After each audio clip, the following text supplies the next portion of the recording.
High friends welcome back to Deepika talks YouTube channel. ఈ రోజు నేనైతే కొత్త రెసిపీతో అయితే వచ్చేసానండి। ఆ రెసిపీ ఏంటో వీడియో మొత్తం కూడా చూసేసేయండి, మీకైతే అర్థమవుతుంది।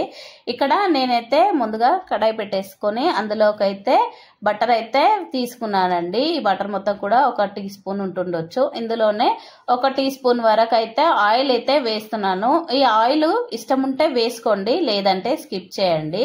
నేనైతే వేస్తున్నాను ఇక్కడ। ఇందులోనే కొంచెం అంతా జీలకర్ర అయితే వేస్తున్నానండి।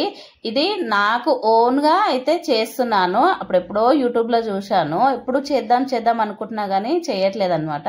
ఈసారి డెఫినెట్ గా చేద్దాం అనేది అయితే చేస్తున్నానండి।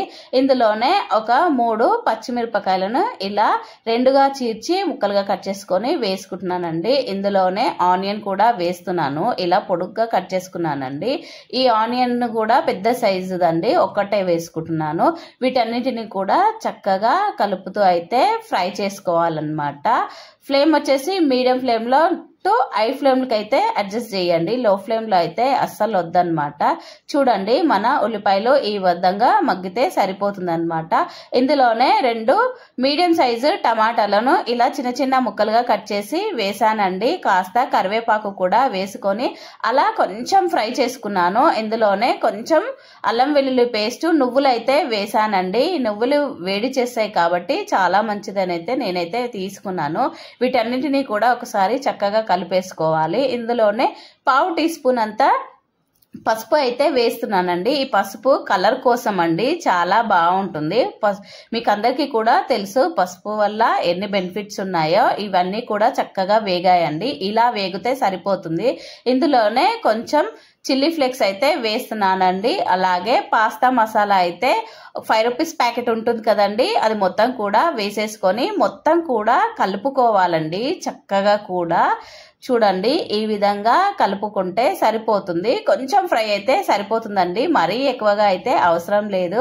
చూస్తున్నారు కదా, ఇక్కడ మన మెయిన్ ఇంగ్రీడియంట్ అయితే వచ్చేసిందనమాట, అదే మన చపాతీనండి। ఈ చపాతీలని నేను నూడిల్స్ లాగా ఇలా పొడుగుగా కట్ చేసి వేస్తున్నానండి। ఎప్పుడు పిల్లలు నూడిల్స్ అంటే ఇష్టంగా తింటారు కదా, అలా కాకుండా ఇలా మనం డిఫరెంట్ గా అయితే చేసి పెట్టామంటే హెల్త్ పరంగా కూడా చాలా బాగుంటుంది। ఇక్కడ నేను యూజ్ చేసిన పిండి వచ్చేసి గోధుమ పిండి, అదేనండి మన చపాతీ పిండి అన్నమాట। వీటిని చపాతీలుగా చేసుకొని ఇలా కట్ చేసుకొని నేనైతే వేసి చేసిస్తున్నానండి। మా పిల్లలకైతే విపరీతంగా నచ్చేసింది, ఈజీగా తినేశారు। మమ్మీ ఎప్పుడు నూడిల్స్ కావాలన్నా మాకు ఈ విధంగా చేసి పెట్టని మళ్ళీ అడుగుతూ ఉంటారండి। సో ఇలాగే నేను ఎక్కువ వరకు చేసిస్తూ ఉంటాను। చివరగా కొంచెం టమాటా కెచప్, కొత్తిమీర కూడా వేసేసుకొని మొత్తం కూడా హై ఫ్లేమ్ లోనే చక్కగా కలుపుతూ మొత్తం కూడా మిక్స్ అయ్యే విధంగా అయితే కలుపుకోవాలండి। టేస్ట్ అయితే చాలా బాగుందండి, నేను కూడా తిన్నాను నిజంగా। మీరు కూడా మీ పిల్లలకు ఈ విధంగా అయితే చేసి పెట్టండి, చాలా బాగుంటుంది। సో ఈ వీడియో కనుక మీకు నచ్చినట్లయితే ప్లీజ్ లైక్, షేర్, సబ్స్క్రైబ్। మరిన్ని వీడియోస్ తోటి మీ ముందుకు వస్తూనే ఉంటాను, అంతవరకు సెలవు, బై బై ఫ్రెండ్స్। ఈవినింగ్ టైంలో కానీ సండేస్ మార్నింగ్ టైంలో పిల్లలకు డిఫరెంట్ గా బ్రేక్ఫాస్ట్ గా కూడా ఇలా పెట్టేసేయండి, ఎప్పుడు తిన్నా కానీ ఏ ప్రాబ్లం ఉండదన్నమాట। సో ఇలాంటి సింపుల్ వీడియోస్ కోసం చూస్తూనే ఉండండి దీపికా టాక్స్ యూట్యూబ్ ఛానల్। మరి మీకు ఈ వీడియో ఎలా అనిపించిందో నా కామెంట్ సెక్షన్ లో కామెంట్ చేయడం అయితే అస్సలు